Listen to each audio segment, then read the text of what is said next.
माऊसती लायब्ररीमध्ये मी रामदास वाडेकर। आगामी पिढी घडवण्यासाठी आम्ही सर्वजण कटिबद्ध असल्याचा विश्वास ॲडव्होकेट पु वा परांजपे विद्यालयाच्या सर्व महिला शिक्षकांनी व्यक्त केला आहे। जागतिक महिला दिनाच्या निमित्तानं ॲडव्होकेट पु वा परांजपे शाळेमध्ये महिला दिनाचा कार्यक्रम साजरा करण्यात आला। यावेळी या सगळ्या महिला उपस्थित होत्या।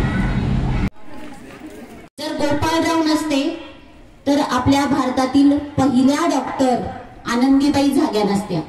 आपण सर्व मान्य करतो की एक लहान मुलगी, आपण सर्वजण महिलांचं पूजन करणं किंवा महिलांची स्तुती करणं किंवा महिलांना यथोच्च स्थान देणं हे खूप गरजेचं आहे आणि ती काळाची गरज आहे।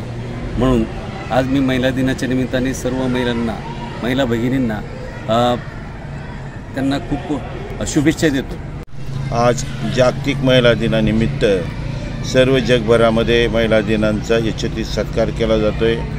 प्रत्येक भारतीयाच्या मनामध्ये महिलांचं स्थान अतिउच्च आहे। त्यामुळं आपण सर्वांच्या वतीने महिलांचा सन्मान करणं, त्यांना जगामध्ये एक योग्य स्थान मिळवून देणं हे आपलं कर्तव्य आहे। आपल्या सगळ्यांच्या वतीने सर्व महिला भगिनींना हार्दिक शुभेच्छा।